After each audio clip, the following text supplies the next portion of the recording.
Good morning. I don't like to do these in the summertime because nobody shows up. So this is a really good crowd. It must be raining already outside or something. So is it? That's it exactly.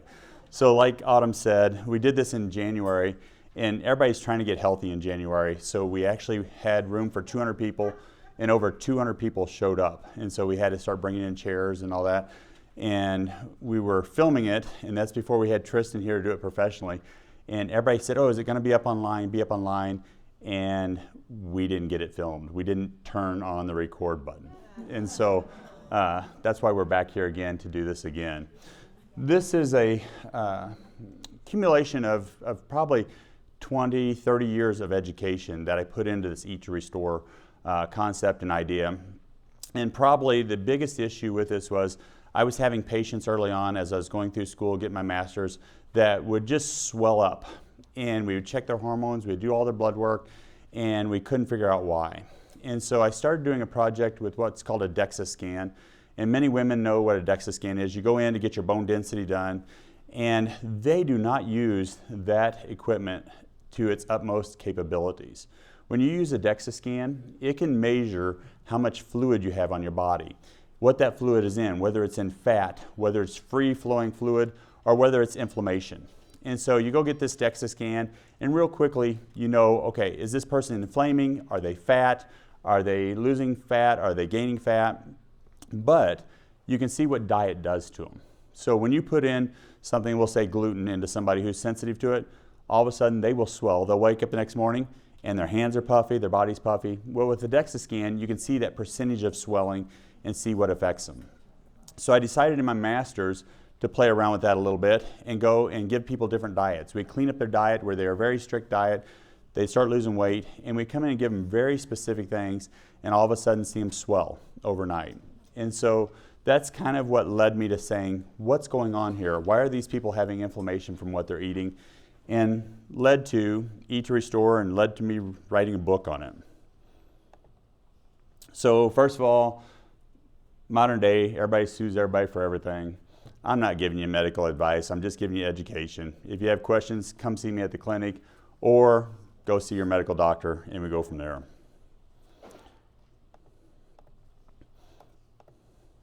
So I think this is probably the biggest reason most people are here, is to figure out, why are people getting sick? 6 out of 10 people now have a chronic disease, and I'd say that number is higher. When you go back and look at statistics and you're actually doing references on them, most of the data you're looking at is 3, 4, 5 years old. So when we're looking at this, this is 5 years behind time. So 60% of people have some kind of chronic illness. This is diabetes, this is autoimmune diseases, heart conditions, kidney conditions. So that's pretty big. When you look around the room and all of a sudden you go, wow, that many people are sick, that's a big deal. And that's changed just in the last 50 years. 700% increase in diabetes since the 1960s. In my head, 1960s wasn't that long ago. I know if you start actually counting the days, it's quite a while ago. But 700% increase, that's huge. The autoimmune diseases, this is actually the most conservative number. When you look at this number, autoimmune diseases has actually even gone up 10 times in the same last 30 years. So that was 1990s. That wasn't that long ago that we've had now autoimmune diseases going up. And we have better health care than we've ever had. And I should probably say medicine, not health care, when we look at it. And so when you start looking at these statistics, if we have such great medicine, we have such great health care, why are we getting sicker and sicker and sicker? And that should be what people are asking.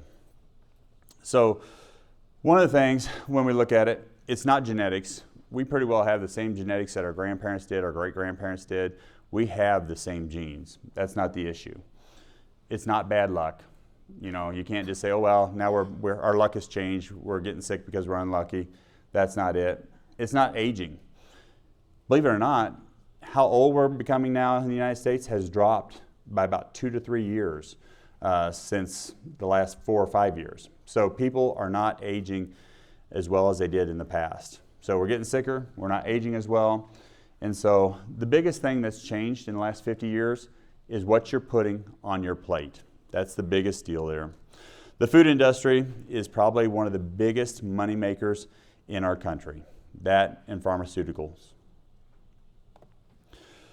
So when we look at our timeline in history, this is kind of interesting. I could not get this slide to come out to where it made really good sense for people, but to put it out there, basically humans, as we look at it, have been around for about 300,000 years. And we ate the same things. We put the same things in our mouths. Our bodies were designed to eat those foods, break them down, use them to our best interest. In the last 50 to 70 years, we have transformed our food to a point that it's no longer food. It's a food-like substance is what it is. And so when we look at this, that change has been, if we put the 300,000 years and we compressed it into 1 year, basically we have found that just in the last second or two is how much we've changed over our history, what we're eating. So our bodies cannot adapt to the changes in our food. That's significant. We have to go back and eat what we used to. So when we look at wheat, this is one of the big ones that's changed since the 1970s. Wheat used to be much taller. Now we have what's called dwarf wheat. Wheat had 14 chromosomes in it. That means the fundamental DNA in it only had 14 units in it. We've now multiplied that out to 42 units, 42 chromosomes. We've also genetically modified it so that the gluten went from 2 to 4% in it to 14% in it. We also changed the lectin content. Lectin is the part of wheat that we can't digest, and we've drastically changed it. The interesting, funny thing about this is if you did this to any other kind of species, they wouldn't even call it the same thing anymore. So if we took and changed humans from our current chromosome rate and we added 1 to it, we wouldn't even call us humans anymore. We'd call us apes, we'd call us other things. Monsanto, other companies out there, ended up coming back and petitioned the government to make it so that they wouldn't change it, the name of it, to something else. They could still call it wheat. What we're getting now is not wheat. Sugar. Sugar used to be 4 pounds per individual per year in the 1900s. We're not that far off. When you consider we've been around for 300,000 years, and since the 1900s we went from 4 pounds of sugar in our diet to 150, and maybe even since I first started writing this, maybe up to 170 pounds of sugar a year. Our bodies can only process about 10 to 12 pounds of sugar a year. We're doing 10 times that in our diets now. Our fats were all either animal-based or plant-based fats that were non-modified. So we had butter, we had lard, we had tallow, we had olive oil, and now we have leaned so hard into processed oils. And I'll get into each one of these in more depth, but that's significant in our worlds. And then our foods that we ate, our ancestors ate, were all locally grown. We weren't importing stuff from all over the world. We weren't preserving them, with sprays and chemicals to make them last on the ship to get here. And they were that way. 70% of our foods now are processed. That's very, very, very significant. The diet industry. So I'm not even talking about food and culture like that. Diet industry is a $72 billion industry. And so when you come down to it, who goes on a diet? People who are sick, people who are unhealthy. And so there's no cost incentive to making people healthy and teaching them how to eat correctly, because you make your money off of sick people. Either pharmaceuticals do or the diet company does. So teaching you how to eat correctly, there's not much money in it. I should go the other way is what I should do, and go figure out the diet. It's not a diet. It's about changing the food that you're putting in your body. Diets basically are focused on quick changes, ones that don't last forever. Whenever you do a lifestyle change, they last forever, they make you healthy. So when I did the DEXA scan studies, it became really apparent really quick that there were certain foods that inflamed people, that every single person that went on them swelled up. There were some foods out there that were outliers, maybe this person did or that person did, but the general population did not swell to them. There were 9 things that every single person swelled up from. Every single person had problems with them. When we talk about those 9 things, sugar, wheat, corn, soy, dairy, peanuts, seed oils, alcohol, and chemical additives. There was not a single person when we put these in their diet that didn't have inflammation from them. And so I learned that, and then I put it on the back burner for a while. And I came back and I finally said, why? Why do these 9 things do it? And I went in and specifically started studying them and why they affected. Most of these things were different now than they were in the past. And that change is what was significant. You know, a lot of people say, well, my grandparents ate this, my great-grandparents ate it. Well, if you come back and actually look at the ingredients that you're putting in your food now, they're much different than your grandparents did. You know, your grandparents may have had biscuits and gravy every morning for breakfast, and they didn't have a problem. And the reason was the wheat's different than it was. They were using tallow, they were using lard, and now we're using seed oils, we're using modified wheats. Things are different. So what your grandparents ate is not what you're getting nowadays. Number one, sugar. Again, 1900s, it was 4 pounds of sugar. I like to read old trappers' journals from the 1800s. So I like to know what, you know, Coulter and Hayden and Bridger and all those guys were doing. And about once a year, they would bring out a 5-pound bag of sugar for all those guys to have at rendezvous. And that was the main sugar they would get the whole year long, and they would have it for about 1 week. They also had, up on the Clark River, there was a place that all the trappers knew about where they would go on September 15th, and they would pick the plums and eat the plums. They would also have a little honey here and there, and that was their main sugar. Most of those guys were some of the healthiest guys you'd ever know. They either got killed by an Indian, or they would go back to St. Louis to retire, and they'd get pneumonia and die. So if they weren't killed by something like that, it definitely wasn't diabetes. It definitely wasn't heart failure. So that's why it was significant.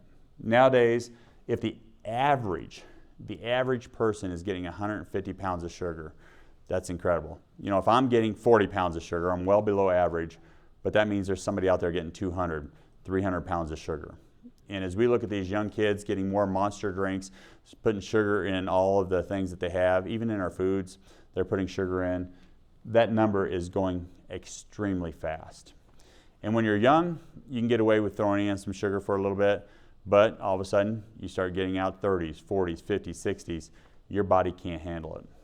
You have a reserve of insulin that is kind of limited. Some individuals say, well, your pancreas keeps producing it. But those beta cells inside your pancreas that produce insulin, they only have so much work they can do in their life. So if you're going to crank in 200, 300 pounds of sugar as a teenager, you're going to get out to your 60s and 70s, and you're going to pay the price dearly. And so that's significant. A 3,000% increase in our sugar content, and we were designed not to have any more than 10 to 12 pounds of sugar. So that's significant. Sugar is in almost every processed food you get now. The catch is they hide it under all kinds of names, 61 names official for sugar. You can have corn syrup, you can have palm sugar, you can have palm cane.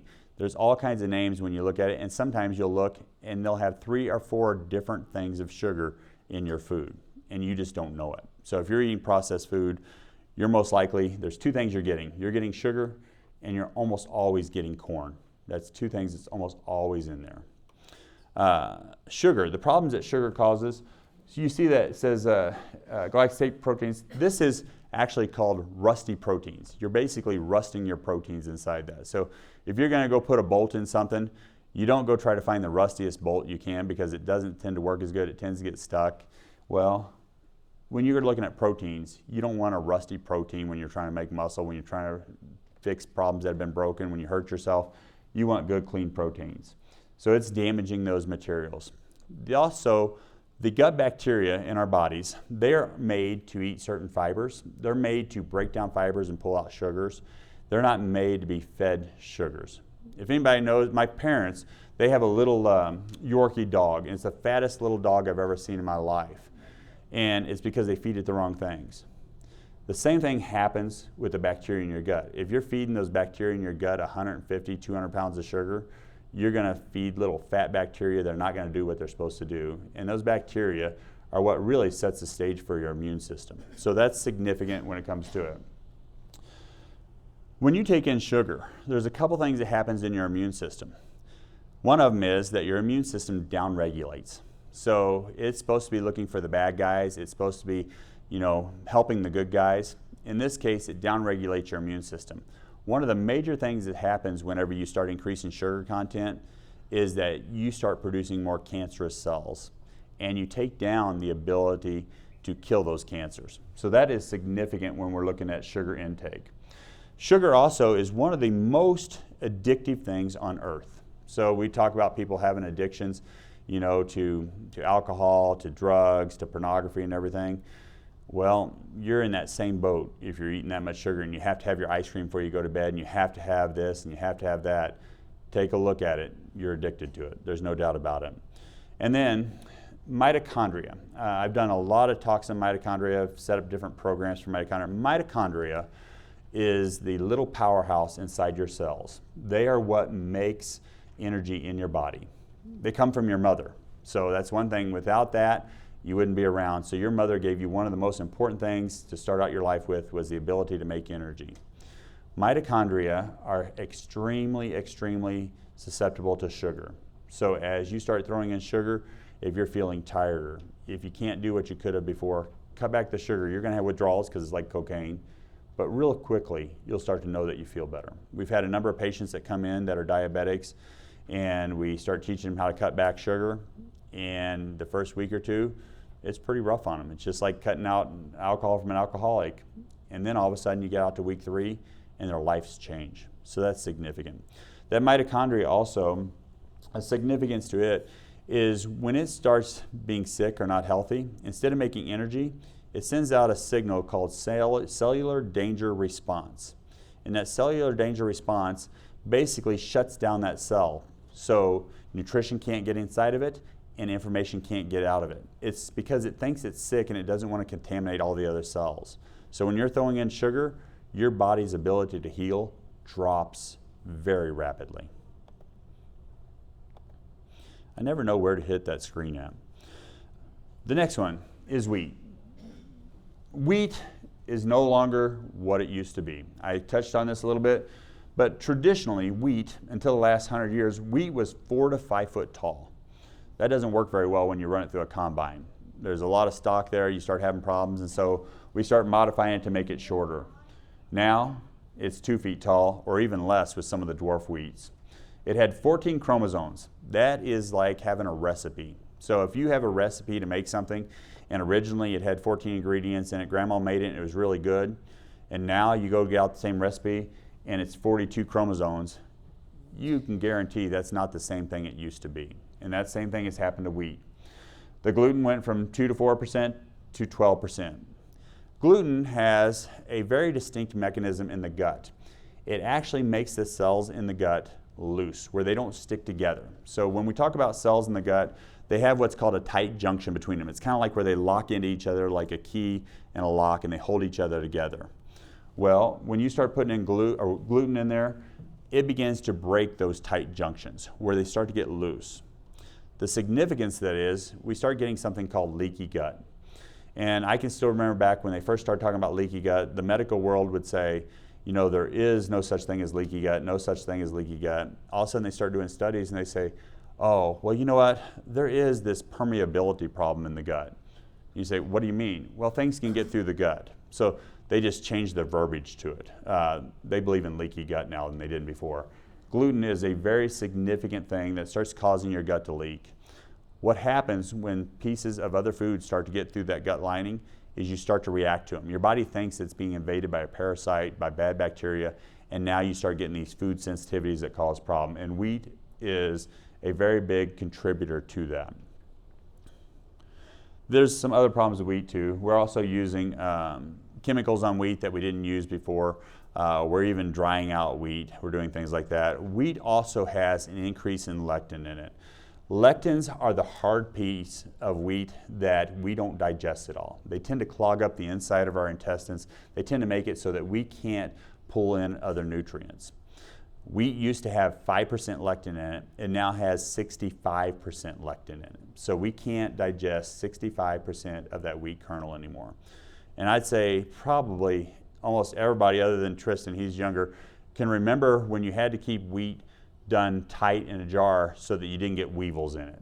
When we were a kid, we had weevils in wheat like crazy, and you had a sifter. You had to sift your wheat. Grandma and them sifted wheat all the time. And now you don't have a weevil in that wheat. You can leave that jar out. You can have that bag of wheat out, and you don't get a weevil in it because they cannot eat that. They cannot eat that wheat. On the practice, I was planting grass when I first moved in there, And one of the things I do when I plant grass is I come out and I'll put some wheat in with the grass, because the wheat will come up in days and it holds the dirt in place, it keeps the moisture in the soil. Well, I didn't need the whole bag, but it's cheap to buy a full bag of wheat. I got done and I thought, well, I'll just put it out for the deer and the birds out here. So I put it along the tree line in front of the office. That wheat was there for over 6 months. Nothing touched that wheat. And I can remember if you left a wheat bag out even in the back of your pickup truck, the deer would come up, break it open, and eat the wheat when I was a kid. They won't touch it anymore. So that's significant. If they won't eat it, we're probably going to have problems if we eat it. It's significant. Corn. 92% of corn in the U.S. now is genetically modified. And the reason they do that is because they found that the more sugar that you can get in corn, the more they can use it for ethanol. The better they can make corn syrup out of it. The more they can use it for things that are big profits for them. So 92% of it is GMO. This is probably a really good place, because somebody will ask this question at the end, maybe a couple people will. Well, I go north of Powell and I get my corn from somebody who doesn't use GMO crops. You know, they have non-GMO seed. Well, it's interesting. A lot of farmers who planted non-GMO seed are getting sued, because when they come along and test their crops in the field, they test their corn at the end, it's genetically modified. The reason is you can go out and you can plant non-genetically modified corn, wheat, soybeans in your field, and when the wind blows, if you have a neighbor anywhere within 40 or 50 miles that is not putting in non-GMO, if theirs is genetically modified, well, when it pollinates yours, the corn kernel that's coming out in the end is genetically modified. So it doesn't matter what they're putting in the ground, it matters what you're putting in your mouth. And almost all of it's genetically modified. So when we talk about 92%, that 92% is what people are putting in the ground. I could not find a number of how much is genetically modified when it comes to your market. Monsanto, several other companies. I'll answer your questions at the very end. I'll take all day long if you want me to answer questions. On that, Monsanto and other companies that genetically modify foods or genetically modify crops came in, were testing people's crops and suing them for having their seed in their field. The truth is, the seed wasn't the problem, it was the cross-pollination. So that's significant to that. One of the other things that they did with corn is when they genetically modify it, they took a piece of bacterial DNA called lactobacillus and they put it in the corn, because that lactobacillus creates a chemical. That chemical is called Bt toxin, and Bt toxin basically kills other bacteria. So now they've made it so that corn cannot rot in the corn crib. So it doesn't rot when you put it in foods, because it has a Bt toxin in it that kills bacteria. Where that is significant is that Bt toxin is in our gut. Our main thing in our gut is a good healthy flora, good healthy microbiome, good healthy bacteria. If you're putting corn syrup in, you're actually killing the good healthy bacteria in your gut, which makes you sicker and sicker and sicker. And I said early on that good bacteria in your gut is probably the main thing to keep a good healthy immune system. So when we're looking at corn and we're looking at that they've taken this and they're putting in a Bt toxin, we're now basically putting an antibiotic in our system every time you get a corn product. It's an antibiotic going in. Everybody knows if you go take an antibiotic every single day, you're going to get sicker and sicker and sicker and sicker. And after a while, you start creating bacteria that our current antibiotics don't work against. And now you got some bad bugs out there that we can't cure. So that's significant when we're looking at corn. The other thing about that Bt toxin, when we do get it in our gut, we take it in, we absorb it in, and it changes to what's called a cryprotein.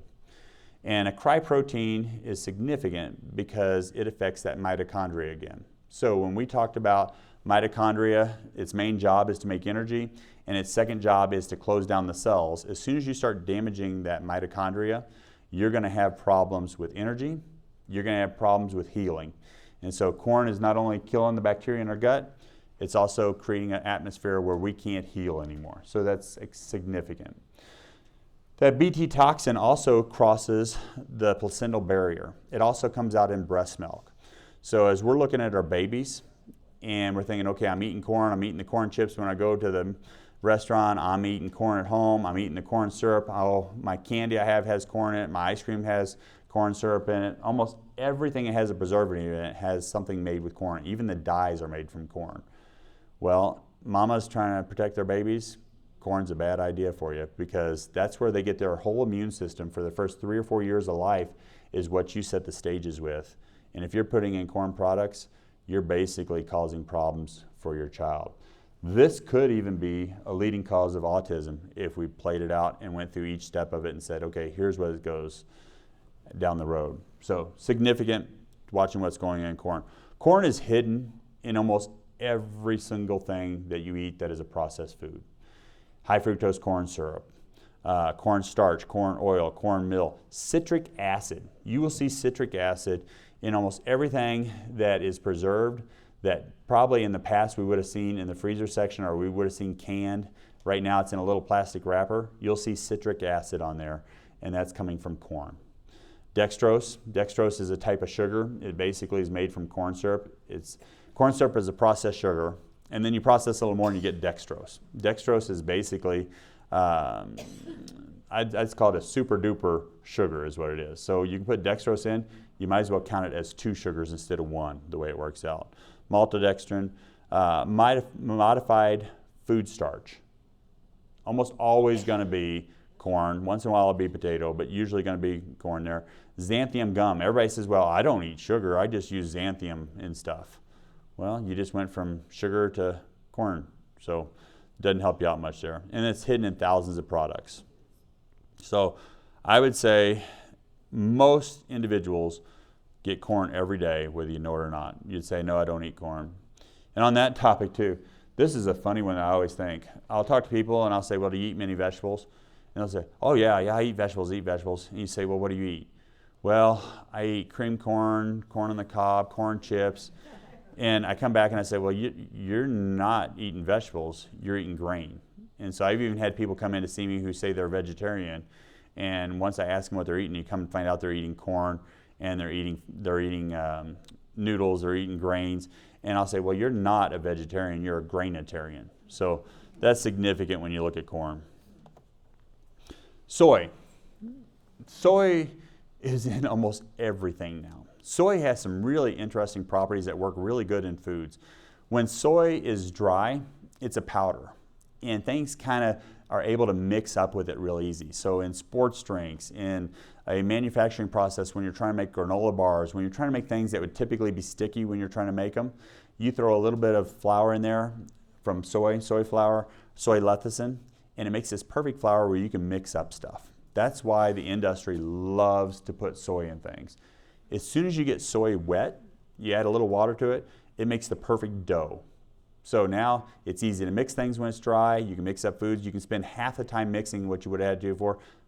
Drop a little water in, now you got a perfect dough. So that's why we love to use it all the time. We also have some great lobbyists for soy. When I grew up in Missouri, and you know that the soy farmers love their lobbyists because they get soy enticements to grow it. They get market research. The whole deal is money, money, money with soy. We know in the past that soy was healthy. We know because we can look at Chinese culture, we can look at all the Asian cultures. The difference is when they use soy, it's not been modified. It even looks different. Their soybean looks totally different than ours. But the big catch is they didn't eat soy at all without it being fermented. Once you ferment soy, it changes every property into it, so it's healthier. If you don't ferment soy, which there is very, very, very little soy here in the United States that's ever fermented, you begin to have problems. Some individuals will already know about the hormone effects of soy. It causes a phytoestrogen. And so we'll see this, people that eat a ton of soy, they'll actually become more estrogenic. And that may be part of what's going on in our society today, as much soy as we have in things. But you can see this particularly in young kids, especially young males.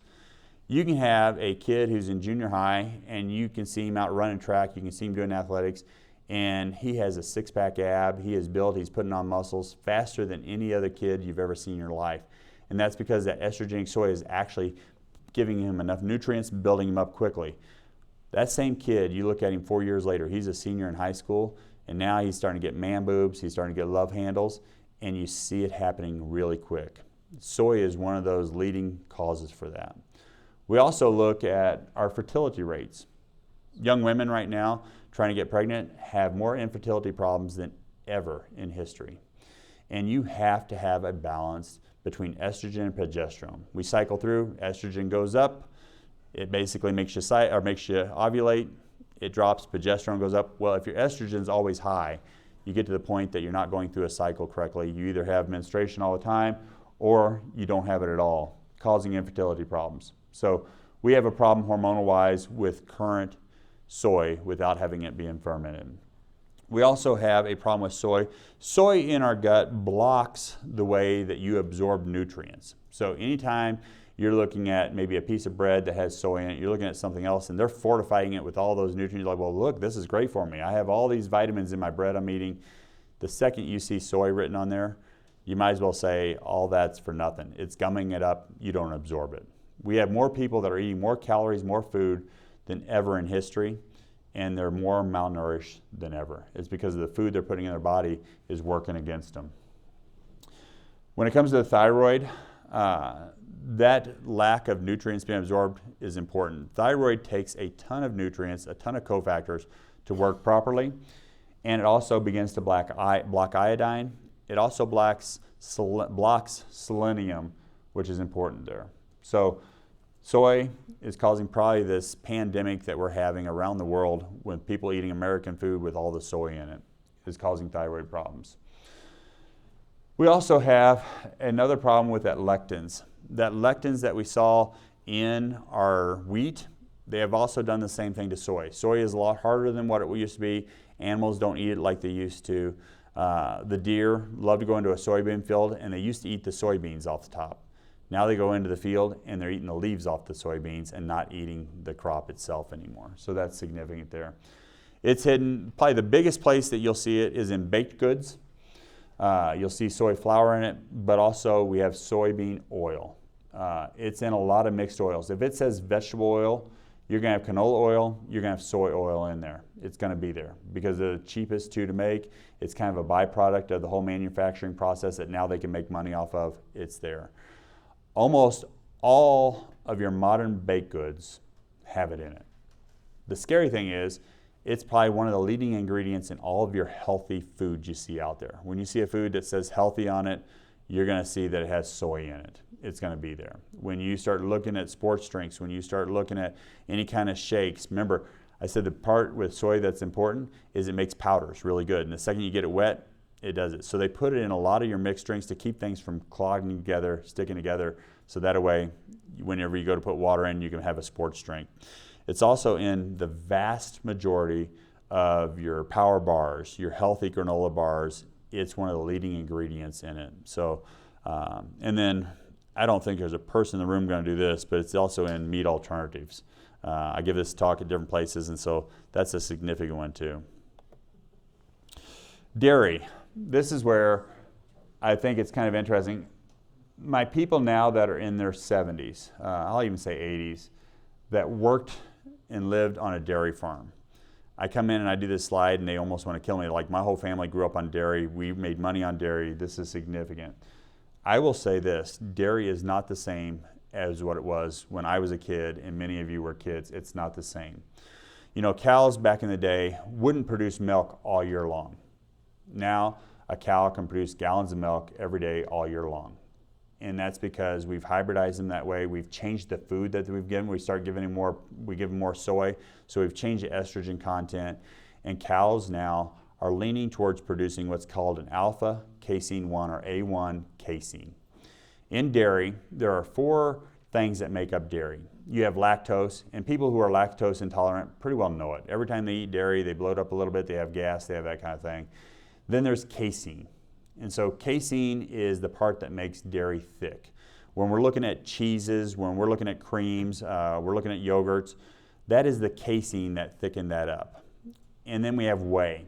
So whey is the fluid part of dairy. So you'll hear curds and whey. That means the curds are the thick part, the whey is the liquid part that you take off. And then we have ghee. Ghee is a fat that comes off dairy. Those are the 4 things that makes it up. The main component that we've changed, though, is the alpha casein 1.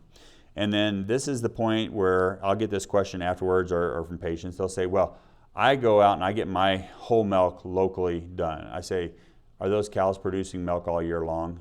And the answer is yes. So most of our cows here in the United States are not traditional breeds. They've been bred to produce milk all year long, and they produce an abundance of alpha casein 1.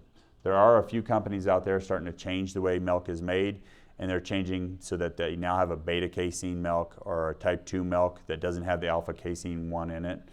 The process that they go through to remove that is significant and kind of causes some damage to it too. So milk is an issue there. One of the things that milk does in particular that is a good sales ploy is it makes a chemical called a BCM-7.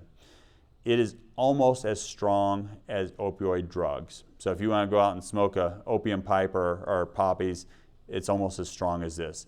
You will have people that come in, they say, no, I have my ice cream every night before I go to sleep. Well, you're getting your alpha casein 1 and sugar bomb before you go to bed, and it'll help you sleep well is what it'll do. But it's no different than going to the opioid den and basically smoking the pipe. And so it will become very addictive, and I think that's at the point that a lot of people will stop listening to me like, no, you can't take away my ice cream. And I will say, if you still got to have your ice cream, there's probably better alternatives going to some of the coconut milk ice cream, the almond milk, some of those. But dairy is a problem that it didn't used to be. I guess the second question is, well, if I don't get dairy, where am I going to get my calcium from? The truth is, you actually don't get much absorbable calcium from dairy. If you would go and eat vegetables, your green leafy vegetables, spinach, baby kale, things like that, you're going to get a ton more absorbable calcium than you ever would from dairy. So we're only meant, the way our bodies are set up, we're only meant to have dairy for a maximum of 3 to 5 years in our body. And that's significant when you look at it that way. It's made to grow fast. It's made to fatten things up. It's made to fatten the baby up, the calf up. And so it's not one of those things that's actually needed past childhood. And I think that's significant. We've been taught that you have to have it, and you don't. That same chemical, that BCM-7 opioid, it goes across the blood-brain barrier and can be extremely significant in just the way you begin to think. So we're getting older, we're throwing in a ton of dairy. You can start seeing Alzheimer's, you can start seeing dementia come around. I often in talks when I'm talking about dairy, I go back to my son Casper, intelligent, smart kid.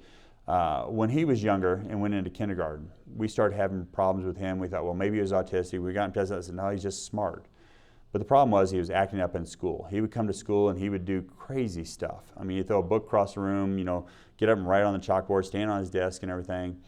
And I took him to a functional medicine doctor. This was before I was. And she says, well, he has a dairy problem. I said, what? I came from the medical world. I thought that was crazy. So we tested him, and he had an antibody against dairy, an IgG antibody. We took dairy out of his world, and his whole world changed. He was the most pleasant kid. Everybody at school loved him. Well, then about once a month, he would go back and he'd see Grandma and Grandpa. And Grandma and Grandpa thought that he had to have dairy in his diet. So they would give him mac and cheese, they would give him ice cream, cookies and milk, they would give him everything that had dairy. They'd load him up on dairy, and he would come back home, and we would get a call from the principal on Monday, Tuesday, and Wednesday every time he came back from Grandma and Grandpa, and he couldn't figure out what was going on, and we couldn't figure out what was going on.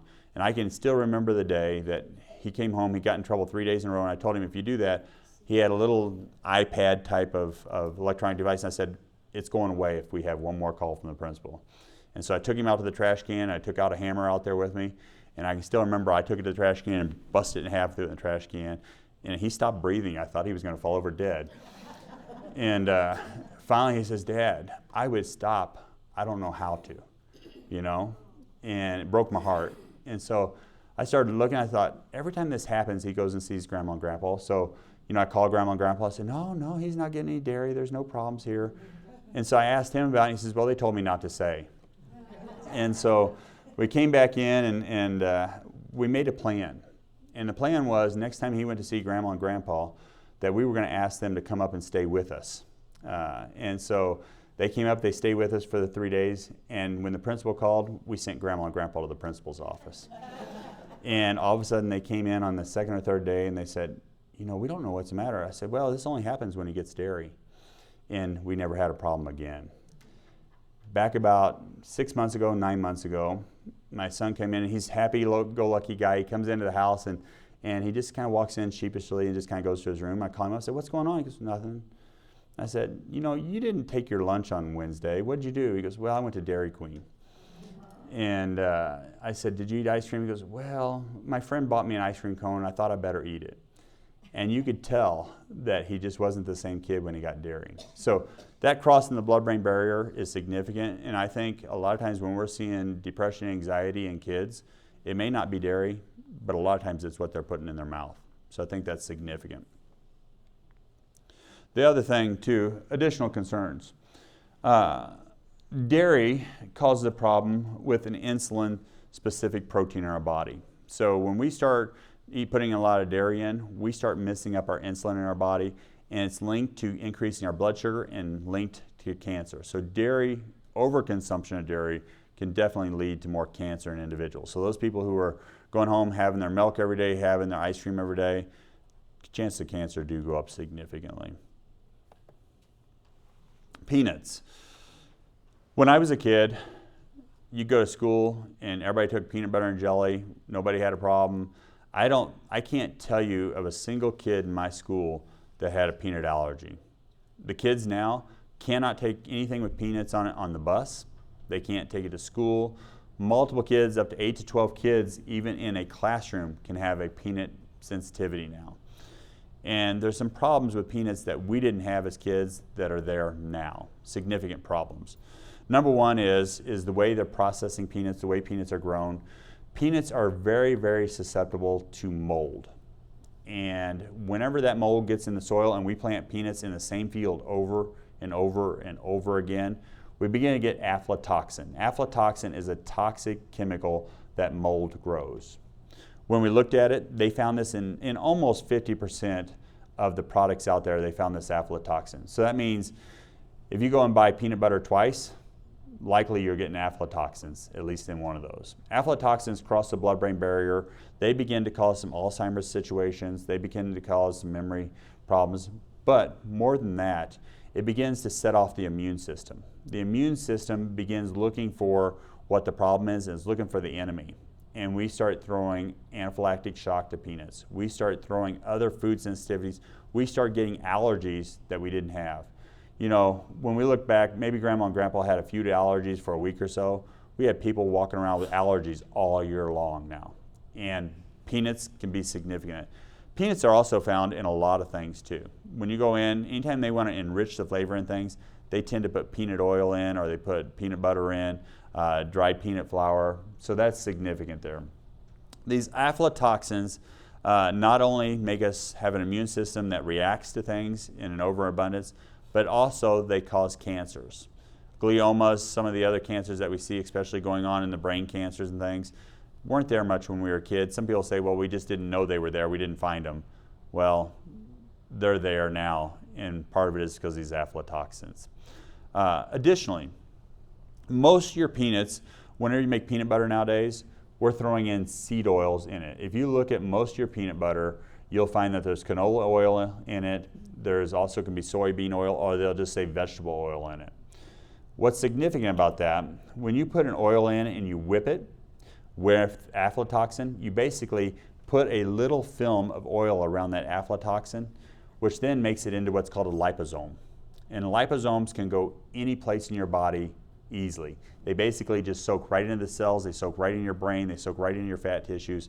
And so not only do they now have mold in them they didn't used to have, they have an increased aflatoxin, we're whipping them to the point that they've become liposomal and it can go anywhere in your body.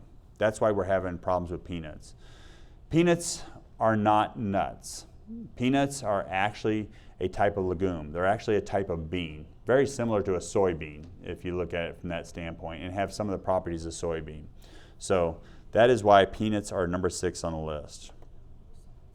Number 7 is seed oils.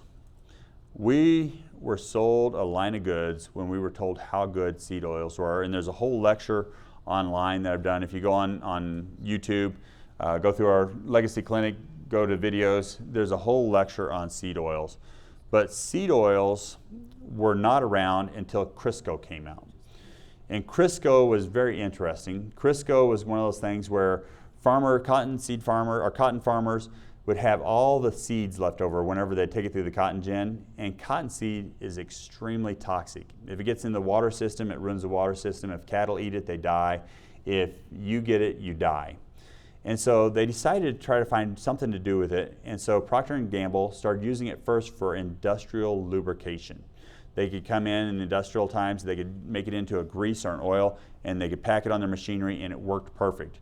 The problem is they had too much of it. They didn't know what to do with it. So they decided to see, what are all the chemical reactions we can do to make it work for other things. Well, they came in and they used hexane on it, which is actually a cancer-causing agent. They came in and they cooked it until you couldn't cook it anymore. They bleached it, they added flavors to it, and they came up with Crisco. And so when it came with Crisco, they figured it looks just like lard. It works like lard. It can be solid. It can melt whenever you put it in heat. The problem was nobody wanted it. So the American Heart Association was just a little bitty thing, one room office, one filing cabinet, and they were getting ready to go out of business. And Crisco came in, I believe it was the number, I may be off on the number, but gave them $1 million. And this is back a long time ago. $1 million would be like $1 billion now. For them to come out and say, this is a good product. And so it's heart healthy, great for you and everything. And my grandmothers, both of them, thought Crisco was the best stuff in the world. And they put Crisco in everything, their biscuits, everything. And they said they were being healthy. Then there was a professor came along, Dr. Ansel Keys, and they basically asked him to do the same thing. They gave him grants to do studies on vegetable oils and that. And he came out and come to find out now, 60, 70 years later, he skewed all the data. When they go back and look at the same studies he did, they're coming to find out that seed oils are not what they thought they were. And the big problem with seed oils are omega-6s. Seed oils have to be, omega-6s and seed oils have to be in balance with omega-3s. If you get too much seed oils, too much omega-6s, it sets your immune system on fire. We cause inflammation. So when we're looking at seed oils, the more you put in, the more inflammation you're going to have in your body. You have to have a ratio of omega-3s and omega-6s. That ratio, naturally, when we're looking at our ancestries, was 2-to-1. So we had 2 seed oils to 1 omega. Nowadays, we are lucky if we can find an individual who we would call healthy in the 4-to-1 ratio. Most people are coming in at the 10 to 20 to 30 to 1 ratio, which means they're getting so many more seed oils than we're getting omega-3s. Some individuals would come back and say, well, you can turn omega-6s into omega-3s. I do a lot of genetic studies, and there are actually very, very few people who can actually turn omega-6s into omega-3s. They did animal studies, and that's how they figured it out. So rats can do it, cows can do it. Humans are not very good at it. So the more omega-6s you throw in from seed oils, the more problems you're going to have. The more inflammation you're going to have, the more joint pain you're going to have. Your brain is not going to work correctly. Your brain is made of a ton of omega-3s. So if you start putting in omega-6s, your brain is not going to function correctly. It's just not possible. You're putting in the wrong things. Unfortunately, omega-6s in high doses take the places of omega-3s. The other situation that happens with omega-6s is the outside of your cells. When you look at the outside of your cell, it's made from cholesterol. Everybody knows whole cholesterol is horrible, right? Well, every single cell in your body is made from cholesterol. And that cholesterol is made from a combination of oils.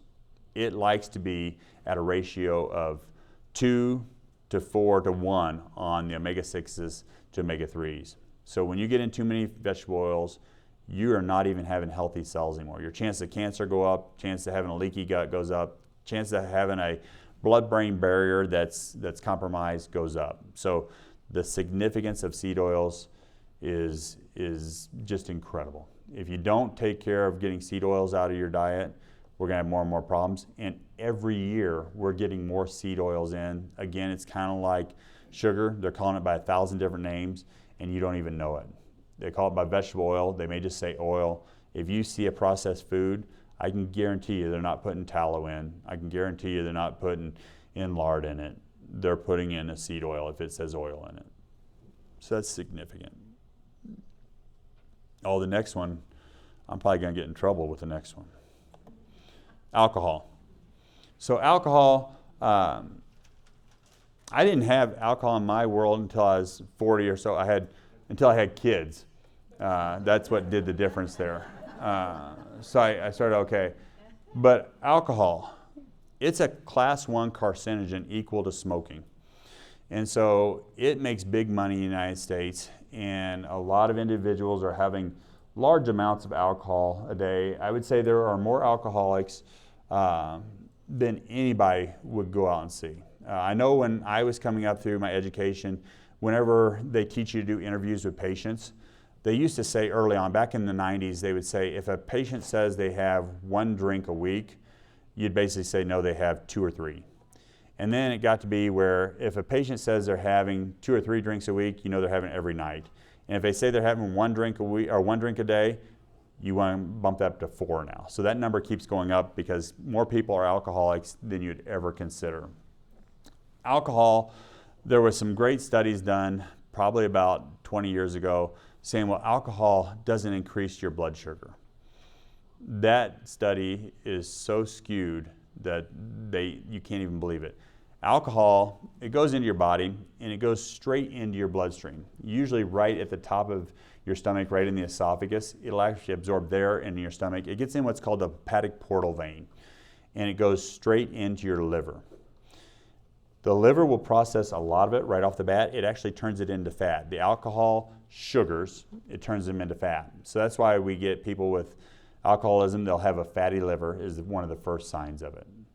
Well, if you're not eating a whole bunch of sugar, you're not putting a lot of calories in, several hours later, it actually breaks down that fat and turns it into sugar. So it does make your blood sugar go up. It's going to do one of 2 things. It's either going to make your fats, your triglycerides go up, or it's going to make your blood sugars go up. A lot of individuals that come into me and they'll say, oh, I'm having problems sleeping, and they're waking up at that 2 to 3 o'clock in the morning. The next question is, are you having wine before you go to bed? Are you having a beer in the evening time? And that's usually the time when your liver does most of its work.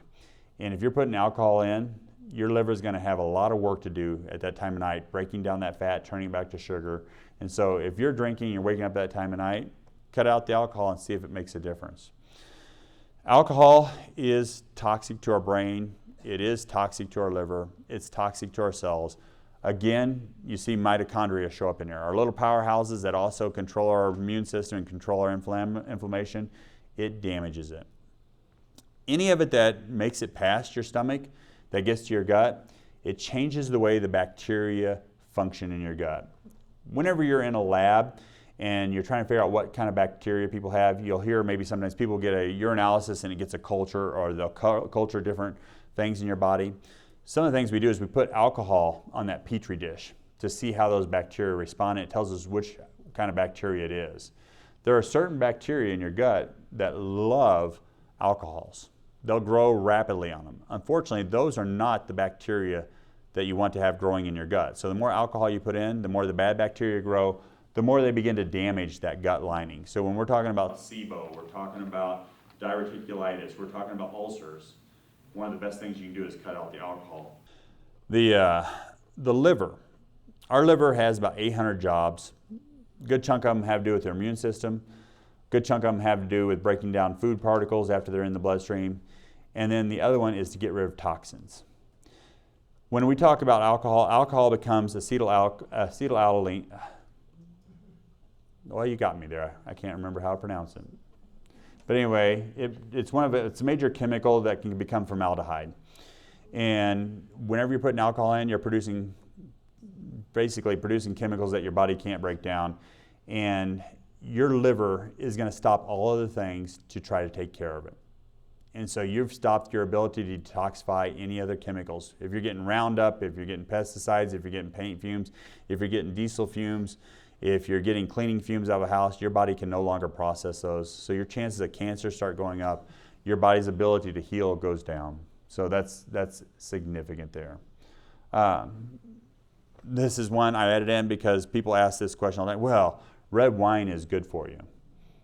That's another skewed study. If you look at that study, they basically came back and they said, the tannins, some of the resveratrol in red wine is really healthy for you. To get the amount of resveratrol out of red wine, you would have to drink like a 55-gallon drum of red wine to get it to actually make those changes. That was done by college students who were trying to legitimize drinking, is what it was done. I mean, that's actually the honest truth. That study was done for that. You'd die if you drank that much wine. I mean, that's just the truth of it. So that red wine myth is there. So we'll come back to traditional diets and things and where alcohol was used and where it wasn't. The last one I think is obvious. That's why it's the last one. Chemical additives. When we were doing the DEXA scan, this was the toughest to track because when we started putting in different foods, everything had chemical additives in it. So we had to go back and really break it down and put more people on a paleo diet where it was just natural, organic foods. Anytime we went away from that, we'd start seeing these additives show up. Additives are interesting. The U.S. government allows more additives in our food than any other place in the world. Basically, they were petitioned and lobbied to the point that they say as long as one dose of something is not toxic, they allow them to put it in your food. Well, I don't know anybody who eats one dose. Go look at a bag of potato chips and it's 8 potato chips is one dose of whatever. I don't know anybody who eats one dose. You go and eat one dose of hot dog or something. Most people have 2 hot dogs. Well, all of a sudden if you start adding those chemicals up, you had the chips, you had the hot dog, you had the soda, you had this. It adds up really quick, the preservatives do. The average person is getting 140 pounds of preservatives a year. That's average. I actually want to say I think the people in Cody are healthier than the average person. So let's say you're getting 100 pounds. Then there's other people out there, getting 180, 200 pounds of preservatives. I think where this plays the biggest toll is in our young people. A lot of people who have some age on them are already preserved, but the good deal is we got the good food when we were younger. We were given real food. We're being poisoned now, but our kids are being poisoned right off the bat. Our grandkids are being poisoned right off the bat.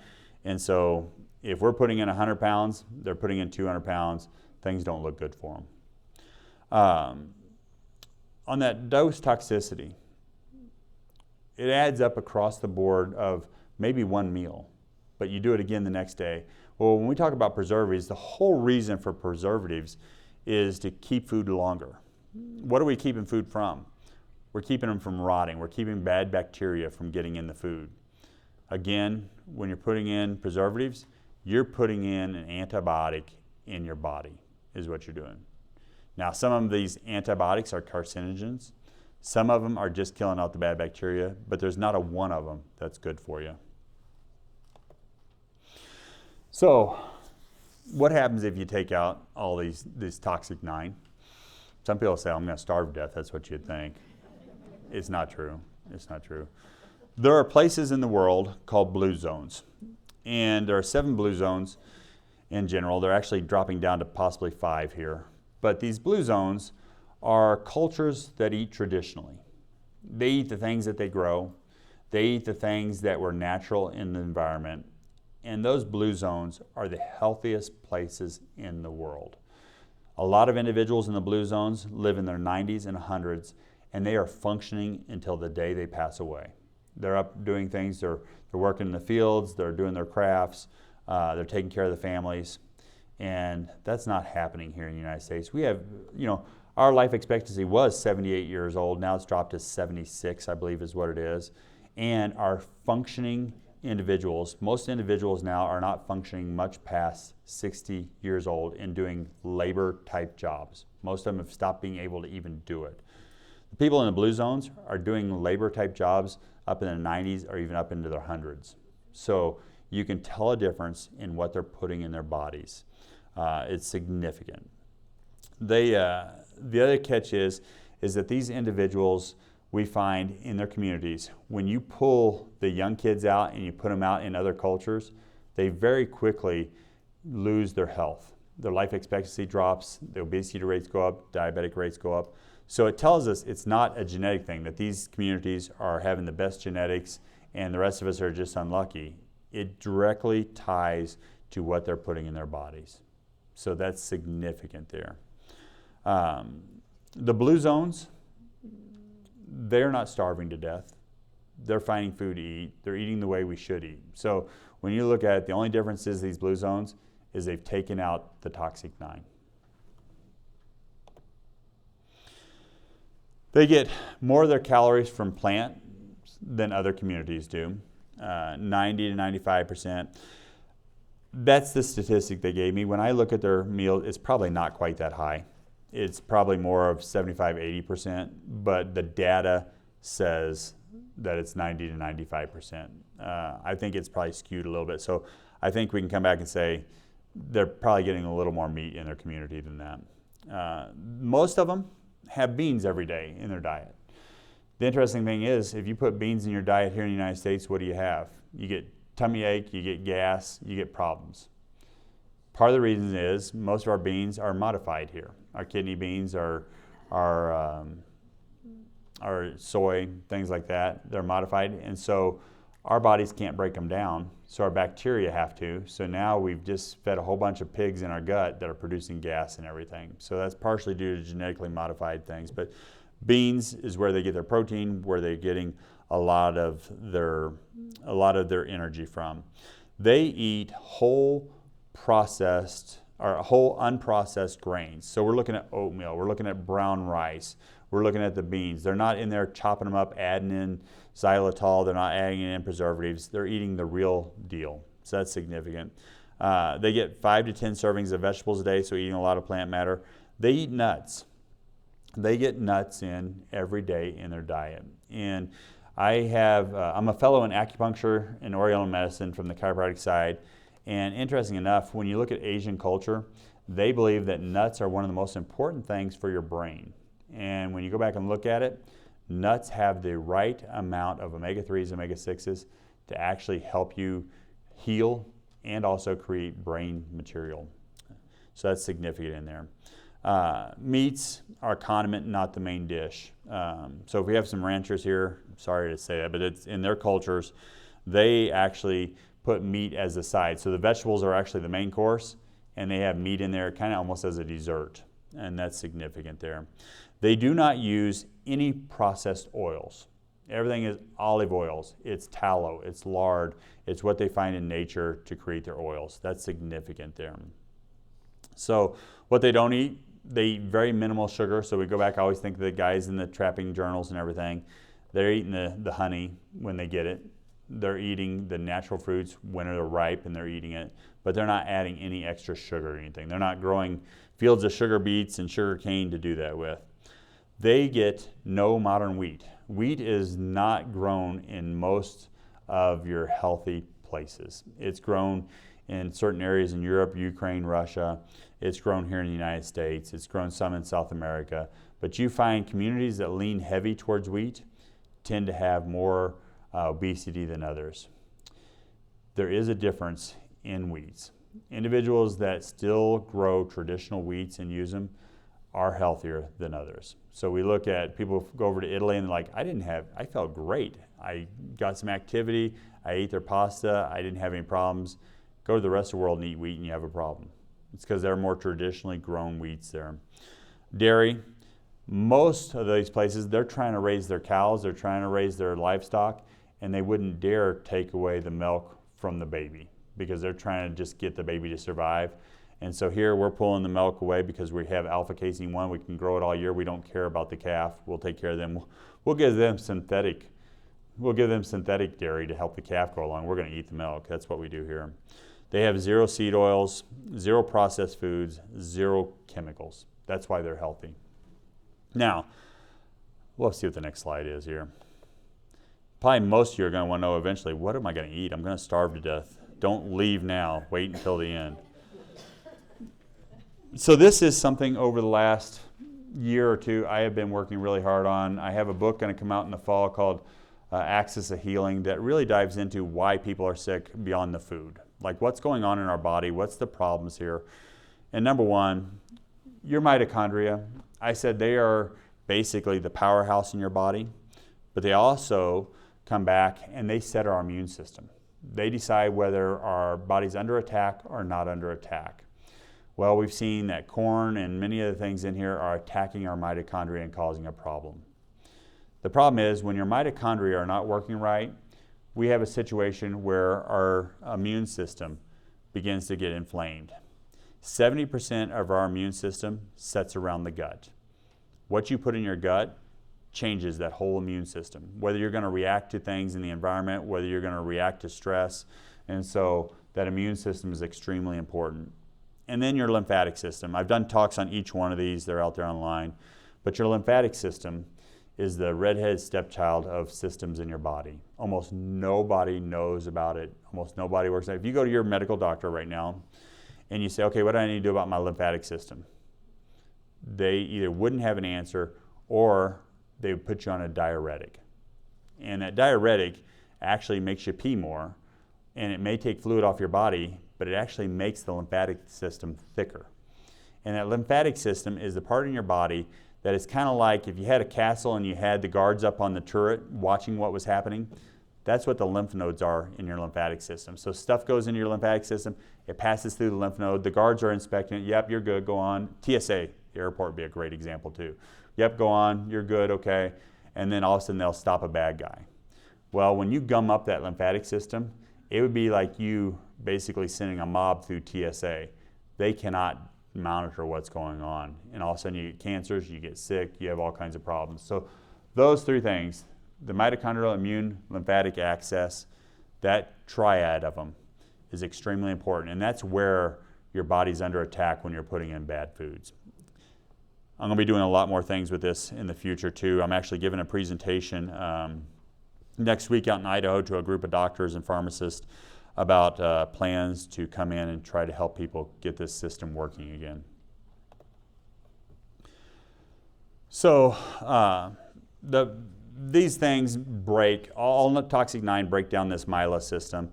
The sugars damage the mitochondria. Wheat opens the gut barrier, which makes our immune system basically not work anymore correctly. Soy basically causes a mitochondrial problem, disrupts our hormones.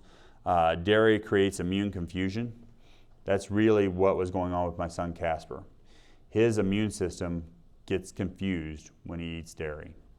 I would say that's another big part when you're talking about individuals with autism, individuals with anxiety, individuals with that. A number of these foods do that. Dairy is very specific to it. The seed oils oxidize cell membranes. What does that mean?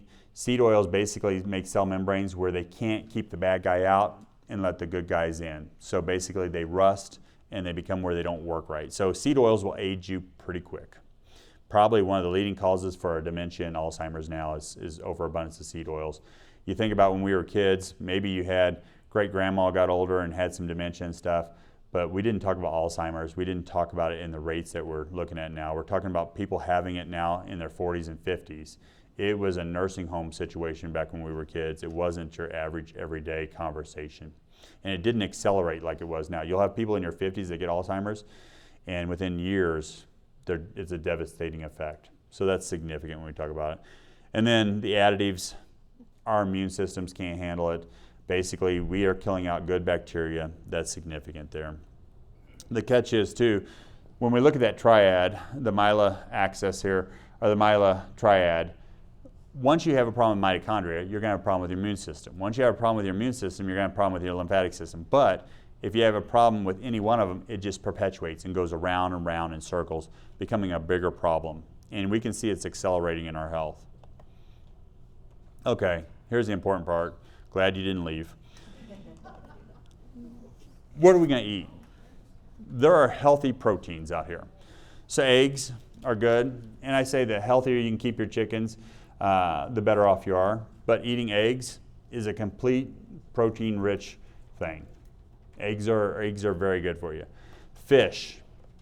Fish is extremely important for you. Go out and go trout fishing. It's a great one for you. Cold water fish are better than warm water fish if you're gonna be choosy about it. Poultry, chicken, quail, pheasant, eggs, all those things are ducks. All are perfect for that. Your red meats are great for you. I am still on the fence. There's a lot of studies out there to put down eating beef, put down eating red meat.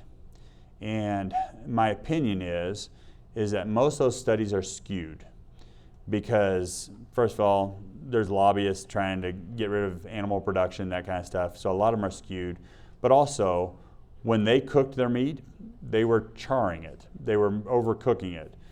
In my opinion, eating more of a rare meat is going to be a better situation for you than eating the overcooked meat. I think it's healthy for you. I like what's in it. I think you need to eat meat. Now, people going straight to a carnivore diet, probably not a great idea. You have to have vegetables in your diet to be healthy. This is probably one of the questions I always get to at the end of this talk is, well, what diet should I do? It's a balanced diet. That's what's here. I wrote the book, Eat to Restore. It comes out in there and goes through what you should eat. And in the end, you need a balanced diet. You will have individuals that go to be vegan or vegetarian, and they actually go from being sick to really healthy for about a year to 2 years, and then they begin to fall apart. You take individuals who are eating normal, and they go towards carnivore diet, and they're really healthy for a year or two, and they fall apart. And both those two groups have one thing in common. They started in the same place. They're eating a traditional American diet with the toxic 9 in it, and they're getting sicker and sicker and sicker. Well, they change their diet to a healthier diet because it's clean, they get rid of all the toxins, they're getting rid of the toxic 9, and they're healthier. The problem is you get out that year or 2 years out, and all of a sudden you get to where you're missing the other side of the scale. You're missing the proteins that you need to create muscle, to create tissues. Or you go over here and you're eating the protein and you're missing all the vegetables. Vegetables have a lot of coenzymes, which means they have chemicals in them that help your body work correctly. They make other reactions happen. So then somebody say, well, I'm just going to eat my red powder, my green powder. I get everything I need. I'm getting the 5,000 fruits and vegetables out of it or whatever it is. The truth is, once you process it and make it a powder, you don't have the same thing anymore. You've killed out the enzymes. You've killed out the coenzymes. You've made it so that it's really easy for your bacteria in your gut to break it down. They can't do their jobs like they were intended to do it. So you need to eat real foods, and we need a balance of carnivore and vegan. We need that. We can't go one side or the other, or you will have problems in the end.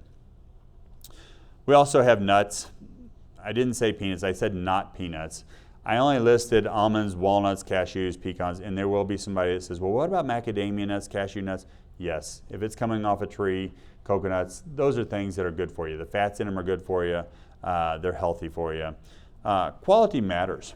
So if you take a cow and you put it in a feedlot and you're feeding it corn, you're feeding it grain all the time, that cow produces a whole different set of proteins and fats than a cow that's actually out eating grass. I'll say grass and sagebrush. We can say sagebrush too. A cow out on the range is totally different than one that's in a feedlot. A cow that's on the range that's eating natural vegetation is producing omega-3s. A cow that's in eating grains all the time is actually producing omega-6s. So when we talked about the seed oils, your cow that's sitting there locked up eating grains is producing seed oils in its body. The cow that's out eating real stuff is producing omega-3s. It's a healthier cow. So there is a significance to that. I grew up in Missouri. We do a lot of feedlots there. We'll put them out on the field, and then we throw them in a feedlot and fatten them up and sell them. And so if you would have asked me back before I studied if it was a problem, I would have said no. The truth is, it's a problem. So now, how much do you eat? That's the proteins we eat. So you can go over here, you find your weight, you find your activity level, and it tells you how much you should have in a day. So a 150-pound person that's moderately active should have basically 4 ounces of protein for breakfast. That'd be like 2 eggs. Should have 5 ounces of protein for lunch, 5 ounces for dinner. And that just lays it out that simple. And I say, well, if you're gaining weight, you're probably not as active as you think you are. If you're losing weight, you're probably more active than you think you are. Move on that scale. It took me about 15 years to get these numbers where they come out really good for people because everything was too difficult. When you started looking at giving people proportions, they wanted you to go in and do this whole calculation on their BMI and how much they weighed and how much activity. And you'd actually sit down as a dietitian And it would take you hours and hours and hours to come up with these numbers. And so I kind of started working with patients. I started looking at the DEXA scan, and this works pretty darn well for most people. Once in a while you'll have some other situations, but this is how you do it. This is in the book. These charts are all in that book too, and I'll lay it out and actually give you more instruction on how to use them. The next thing is complex carbs. So not all carbs are created equal. And when we say carbs, you might as well say sugar. That's what carbs mean. Carbs mean sugar. So we want complex sugars. We want ones that don't go in and feed the bacteria and make insulin go off charts. We want ones that your body comes in and pulls the sugars out of the fiber slowly. It keeps you balanced throughout the day. It keeps you from being hungry. It feeds the good bacteria in your gut. It helps with bowel movements. That's significant. So when we talk about these, some of the grains are oats. Oats, one thing about oats is most oats are processed with the same mills that you process wheat in. So most of your oats are actually covered in wheat whenever you get them. So you want gluten-free oats whenever you see it. Quaker Oats makes a good gluten-free oat. Happy Oats makes them. You can pretty well now find oats everywhere that are gluten-free. Brown rice, and as soon as I say brown rice, there will be somebody in the room that says, well, what about the arsenic? Well, let me tell you, if you're eating root tubers, if you're getting anything like that, there is arsenic in it. It's not that much arsenic. There was a study done, I think in California, where they found that there was arsenic in rice. When they came back and looked at the study, most of it was actually fake rice. They actually had plastic materials in it and stuff. It was a rice coming out of China. So for the most part, you're not going to get an overabundance of arsenic. I eat quite a bit of brown rice, and I do a major study on myself every Christmas. It's called a FMV test. It goes through and it measures all of the heavy metals. I mean, it does my omegas, it does everything, and I've never had a problem with arsenic in brown rice. So I think that's significant there. Most people ask me what quinoa is. It's a type of grain, kind of looks like rice. It tastes good cold. It's good to put on salads and things. But then starchy vegetables, sweet potatoes, white potatoes, your winter squashes. So like your butternut squash, your pumpkins, things like that, your beets, your carrots. These are good vegetables to put in that are more starchy. They actually give you good carbohydrates. The legumes, these are your beans, black beans, lentils, chickpeas. If you soak them overnight, they actually will cut down the gas. They will actually change the way they're processed in your body, so that soaking them overnight is a good principle there. The whole forms are more important. There are a lot of people that say, oh, I eat brown rice, I eat brown rice. Well, actually, when you look at what they're eating some kind of processed noodle or something like that, and actually has a ton of other products in it. So they're not eating whole grain brown rice. Some people will say, well, I have a problem with digesting brown rice. Cook it a little longer. You cook it a little longer, or cook it and leave it in the refrigerator overnight. The next day, your body will process it better than what it was. It's kind of the same as soaking it there. Same thing with oatmeal. Carbs are not the enemy. We have to have carbs. The problem is we've changed the American diet where carbs are the biggest part of our diet. It should be vegetables, meat, and then carbs is really how it should play out. The next one, this is another table again. Took me a long time to come up with, but the same thing. Choose your weight, choose your activity level, and this tells you how many cups of carbs you should get per meal. This is at the point that I have two different things that happen here. One of them will be that individuals look at this and say, well, my God, I'm going to starve to death. The other individual will look at this and say, how on earth am I going to eat all that? The truth is, it's somewhere in between. When you start to eat this much food, to begin with, some individuals will think, man, I'm not getting enough food in. I say, give it a few minutes and you'll find out that you're full. You'll find out that you're actually pretty full. The individuals who say, I can't eat that much, that's because they have been eating calories that basically are useless to them. When you start eating calories like this, you'll find that your bowels move better. You'll find that everything system works better. And yep, you may be eating more, but you're not going to put on the weight. You're not going to have problems with it. You're actually going to speed up your metabolism is what will happen. So that's significant. And those numbers work out really well. Again, sometimes we'll slide people up, sometimes we'll slide people down. Vegetables. So eat the rainbow. That's the biggest thing in there. Vegetables are important to get into kids. And one of the main reasons why, we develop our taste buds. And so when you don't have kids eat vegetables, they don't like them, and mainly because their taste buds are not used to eating them. If you give a kid, by the way, if you take a kid and you put him on a vegetarian diet, he won't like the taste of meat. The taste of meat comes from umami. And the umami flavor, if you put a kid in a vegetarian family, he won't like the taste of meat. It'll be bitter, it just won't be something. Same thing happens with vegetables. If you put in vegetables when they're young, they develop the taste for it. If you don't put it in, it tends to be vegetables kind of have a bitter taste. They're sensitive to the palate. The interesting thing is that palate changes in 28 days. So if you put in, you don't like vegetables, you say, nope, I just won't eat them. And I have people who are not healthy who don't eat vegetables that I've said, put in a piece of spinach leaf in once a day. I said, it doesn't have a whole lot, a spinach leaf, if you don't cook it, doesn't have a lot of taste to it. Eat a carrot every day. Just eat a little bit of carrot, eat a little bit of something. I said, your taste buds will change. And I will say, I didn't used to like onions, I didn't like garlic. There were certain things I didn't like, and partially we didn't have them unless they were cooked to mush in my family. And I found that out. I started putting things in. Now I love every vegetable it is. We gave our kids vegetables when they were little, and they eat asparagus, broccoli, cabbage. They'll eat anything we put in front of them, and they have no problem with it. So it's a real thing, and you can change it no matter what age you are. So on this, vegetables in general, you should get about 4 to 6 cups of vegetables a day. Now, individuals may say that's a lot of vegetables.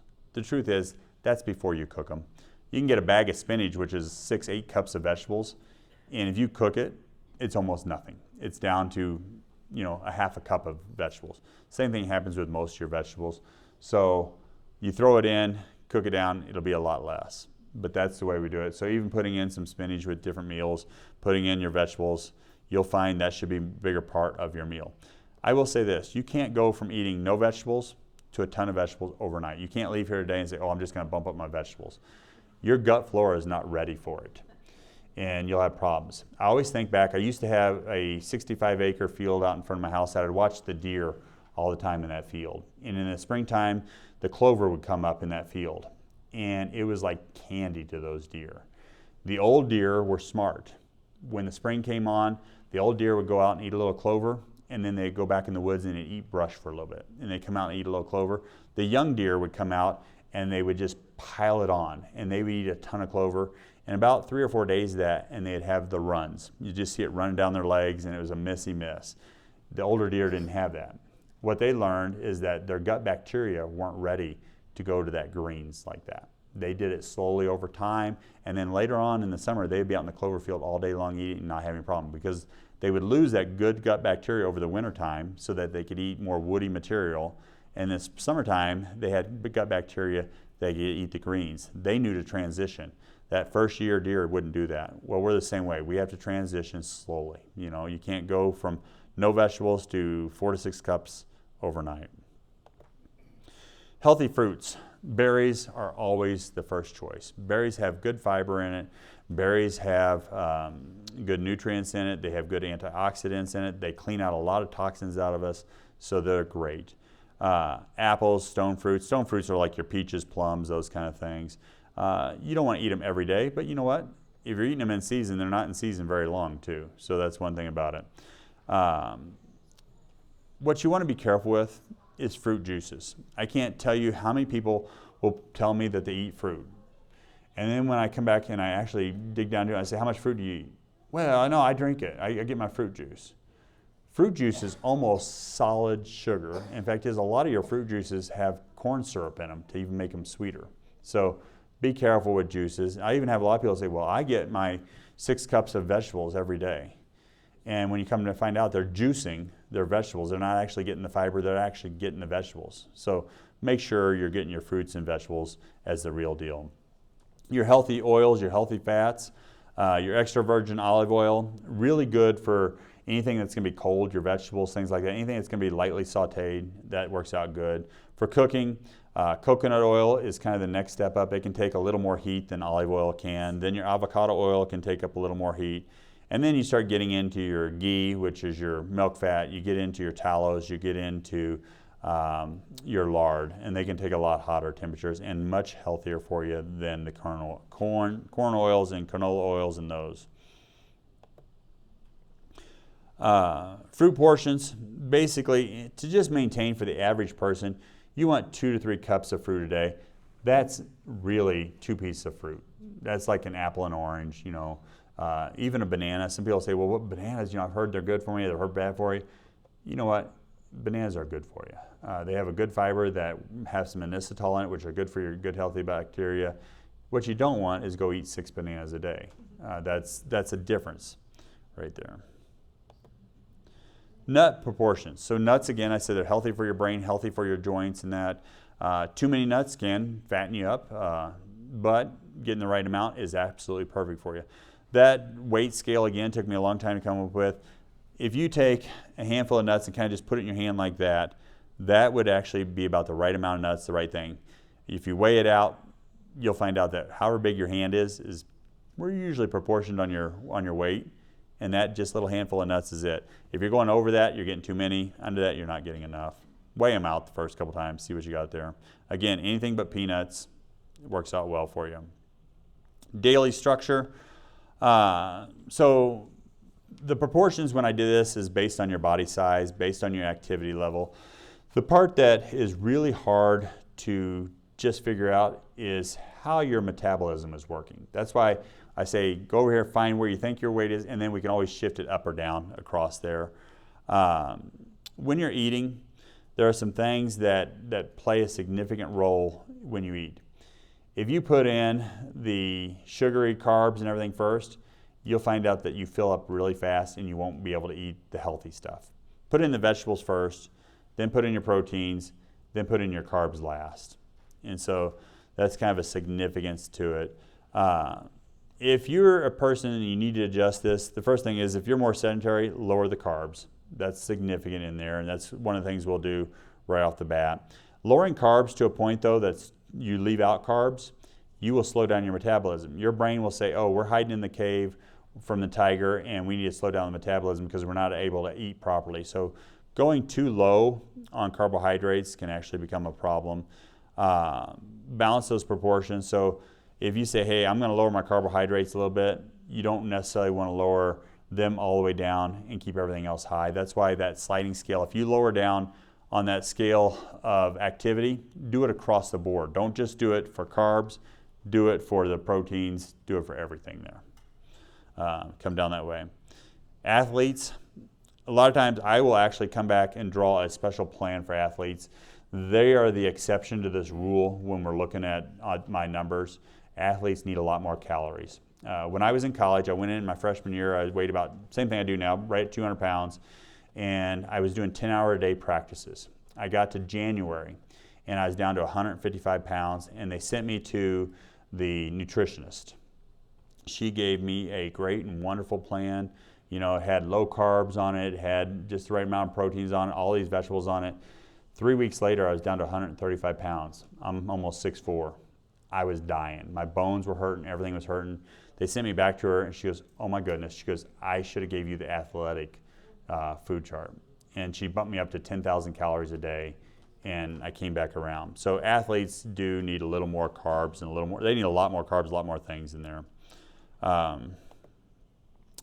In the perfect world, we would basically eat our food in about an 8-hour window. That's where you put your food in about an 8-hour window. It gives your digestive tract a chance to heal. It gives your digestive tract a chance to process everything, and it gives the good, healthy bacteria the ability to perform. When you start putting in food all the time, a couple things happen. The good bacteria need a rest period, and so then the bad bacteria don't. They're very voracious. They'll eat all the time. You start feeding the bad bacteria in your gut. They also make you hungry all the time, so you start eating more and more and more, and you get fatter. When you have that 8-hour eating window, it works very well. Now, there are a couple of exceptions to this. People who are extremely thin, people who are pregnant, they need more calories more often. They don't have the fat backup. So they need to put it in a 9 to 10 hour window is what they need to put their eating into. So that's a significant difference there. I have another chart kind of showing the eating things there. During your fast, yeah, the water, the black coffee, the plain tea, those are great things to put in. They kind of keep your stomach full and kind of keep you going. That promotes that autophagy. That means it kills out bad cells. It gives you a chance the body to heal is what it does when you do that. There are people out there that say, well, you know, I eat one meal a day and I fast the rest of the day, or do these things. They go the other way. They're going to have other problems because they're not allowing their body to eat over a time period. So that 8-hour window is great. I would say 8 to 10 is probably ideal for everybody out there. People ask me all the time, oh, well, what's that look like? I have in the book, I have a chart in there and I kind of lay it out better of how it looks like. But get up, get your water and things. Does this work for everybody? No. People have jobs, people have to work. But if you can figure out how to make that work in your world, you're going to be healthier. I'm trying to show you the best path, and how you work it out over time is what's important. So, meal structure. This is important. This is kind of what this is what I end up doing my master's on. Is there timing in your day that can make it so that you burn more fat calories, burn more fat, and put on more muscle? And there are specific timing in what you put in your body that makes a difference. So in the morning when you wake up, you've been fasting now since dinner time, getting in that protein, getting in the carbohydrates, and getting in some healthy sugars with the fruit makes a difference. So in my case, I have 2 eggs, I have some oatmeal with some almond milk on it, unsweetened almond milk, and I either throw in blueberries or apple and cinnamon is what I do in this breakfast. My wife has an egg sensitivity. She can't have eggs. So she has some sausage in there. So it's some uncured sausage that she puts in. She throws in sweet potatoes or regular potatoes, some onions and peppers in for the carbs, and then she has a little cup of berries with it. That's the way she does it.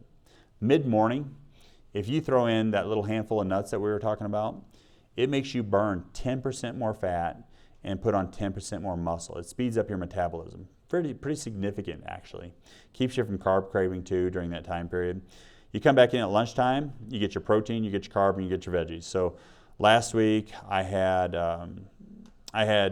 actually sliced up steak, I had some quinoa, and then I had a salad. It was a spinach salad with a bunch of vegetables. I threw in some fermented kimchi and that in it, and that's what I had for lunch.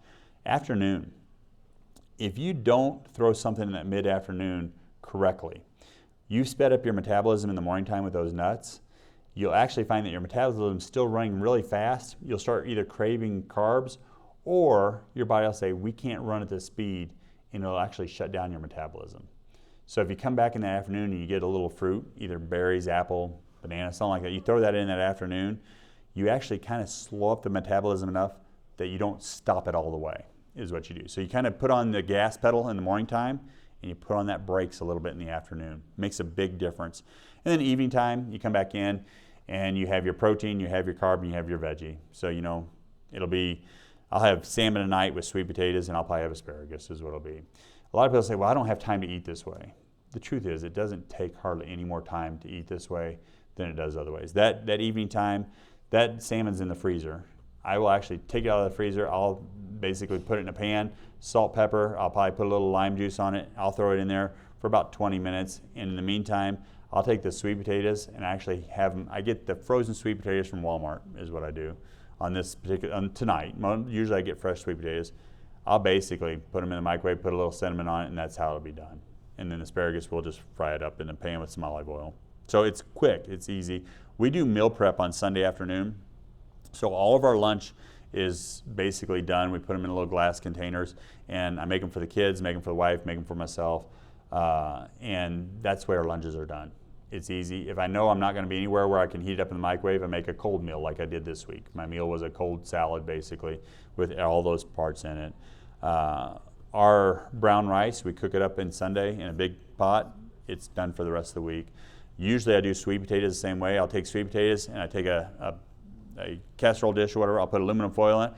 I take sweet potatoes, don't even wash them. I just stack them up in there until a big old mound. I put it in the oven at 450 for 2 hours. When the oven's done, I let them sit in there until they cool down enough. I take a knife and I basically slit them open, drop it in a big old casserole dish, kind of cut it up into cubes, and we can scoop out of that all week long. I didn't do that this week. That's why I'm using the frozen ones. So it's quick. If you do it, you spend a little time on one day of the week, the rest of your week's easy. Real world things. When you go out, and there's a whole chapter in the book on this, you go out, how do you survive out in the real world? You're traveling down the highway, you stop at the gas station, get some nuts, look at the different beef jerkies. There's a lot of them out there now that are healthy. They weren't there before. They're grass-fed beef. They don't put sugars in them. They don't put nitrates in them. And so healthy things to do when you're going down the road. You go out to eat. Most restaurants, you go into most restaurants, if you give it just a little bit of thought, you can get things. You go to a Mexican restaurant, you can get a fajita. It's going to be meat, it's going to be vegetables, you can get your rice with it, leave the dairy off, leave the shells off, and it's a good thing. You can get grilled chicken anywhere, pretty much. You can even go into McDonald's and get a grilled chicken. You just don't get it put on the bun, you know. Worst case scenario, you get French fries. They are potatoes. They're hopefully done in lard and tallow instead of vegetable oil, but you can do things when you go out. You ask for grilled things, not fried things. It changes when you go in. You can go to most restaurants here in town and get yourself a piece of meat. You can get yourself a vegetable, and you can usually get some kind of carb. You can get sweet potato fries if you had to. You can get mashed potatoes. You know, leave the butter off, leave the stuff, just give me the potatoes. So you can do it. And once you get out past about 3 or 4 weeks, your taste buds change, and then you'll get food where you thought maybe you were eating now, you thought it was good, you'll eat it, and you'll think, man, that's pretty nasty. And so taste buds change over a 28-day time period. The cuisine guide is a really nice one. Go to a steakhouse, tells you what you get when you go to a Mexican restaurant, Italian restaurant, Asian, you go the whole way.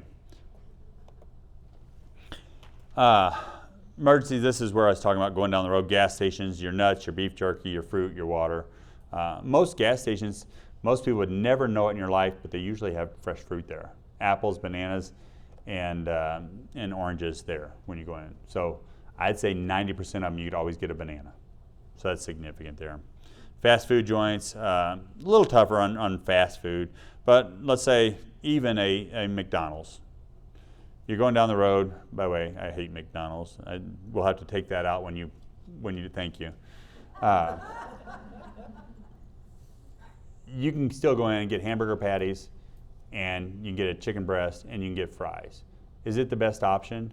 No. But if you're going down the highway and you're hungry, you're going to be better off stopping and getting some food. If you wait too long, you're going to go for the highest carb thing you can find. You're going to go and get candy. You're going to get whatever you can. So planning ahead makes a difference. Food sensitivities. This is one thing that is becoming more and more a problem. The more we put in these toxic 9, the more we are getting food particles to leak through the gut. There are food sensitivities. If you're doing everything right and you're still gaining weight, you're not feeling good, we run a food sensitivity test. It's a 240 different foods in there. And when people come into me, I don't ever tell anybody to do it that I don't think has a problem. And we do that food sensitivity test. And mine was dairy, corn, soy, and tomatoes. That was mine. And the tomatoes were the big problem. I had arthritis. I was getting older really quick. And I told my wife I'm going to retire and go run a bulldozer. She goes, why? I said, because I feel good when I'm moving. She said, what would you tell a patient? I said, well, I would tell them to run the food sensitivity test. She goes, why haven't you done it yet? I said, oh, it's like $4.99. She goes, you're going to retire because you're not going to run a $400, $500 test? And I came in the next day, it was on my desk, and she says, I love you, I paid for it. I did it, and it was tomatoes. I took tomatoes out of my diet. 2 weeks later, I felt probably 20 years younger again, and it was significant. So if you're having hormone problems, if you're having bloating problems, if you're having arthritis problems, if you find that you eat foods and all of a sudden you just don't feel good, that food sensitivity test is worth it. I'm also going to say this, they're not all equal. There's a company that's advertising out online right now. They do a cheaper food sensitivity test, like $49. They sent me 2 kits, and they said, hey, we would love to have you using our test and everything. You know, let's do this. Well, we sent back in, I did the 2 kits on myself just to see what came back. They were totally different answers. And so I called the company and said, hey, so these tests came back with different answers. You know, what's going on?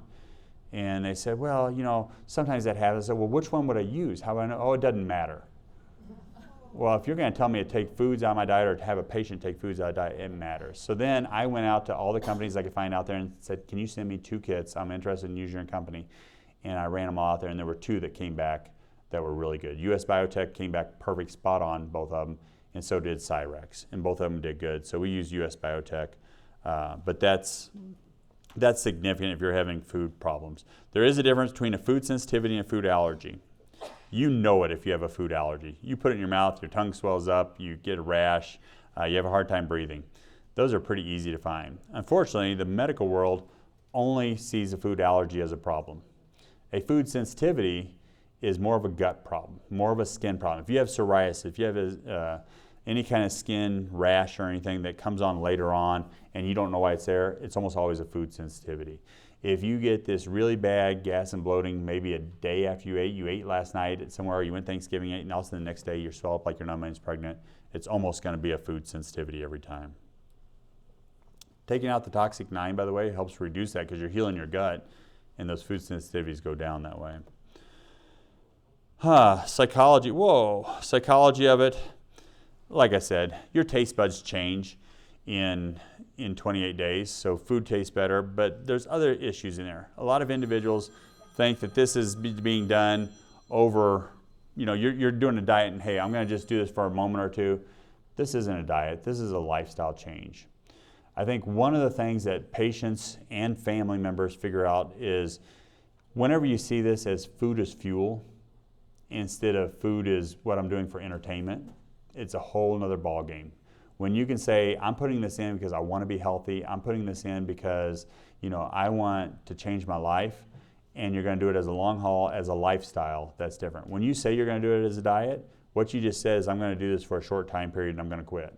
That's the difference between a diet and a lifestyle change. I think that's significant.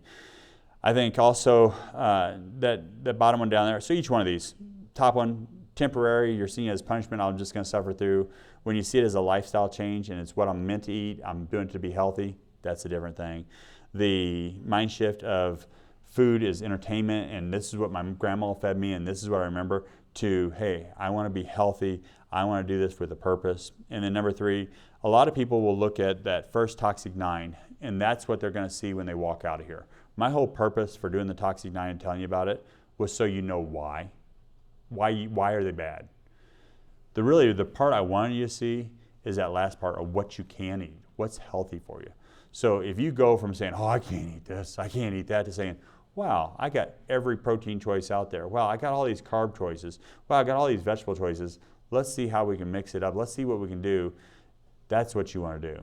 I love going to different cultures and seeing what they eat. I love going to a Chinese grocery store. I have things in there I've never seen in my life. I love to bring home things and see what I can make out of it. So that's interesting. So the taste transformation, that's a real thing. If you don't like something, work at it. Your taste buds change. This is just the key takeaways. Modern diet's causing problems.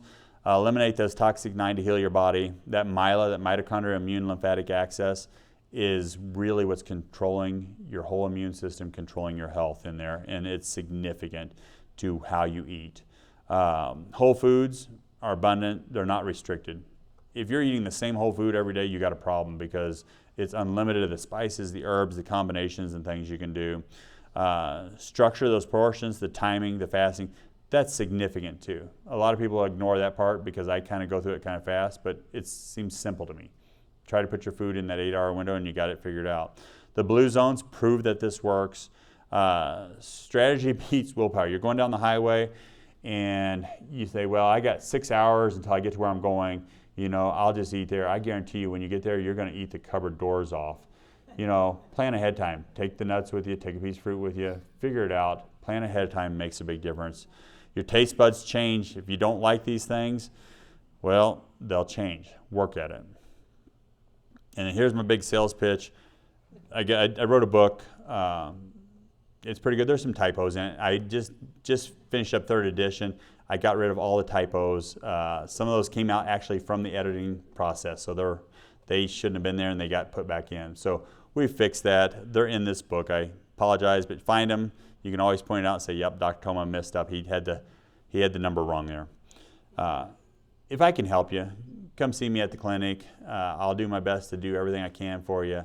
And then also, if you're here today and you liked what I said, leave me a review. That helps me out. It helps me help other people. Business is growing, and I'm actually reaching out and helping people all over the country, and it's partially because you guys. The other thing that I want to say is I would love, in the best world, if somebody said, what would you really like? I'd say I'd love Cody to be a blue zone, and heading that way. And you can't do it if you don't start trying, And I will say I started coming out to Cody decades ago, and what I saw is the rest of the country was getting fatter and sicker and fatter and sicker. And Cody has always been healthy. The catch is we're now starting to follow the rest of the country. And we got to do something different and back up and fix those things. So I think that's significant. Let's try that. All righty, we're going to open it up for questions here.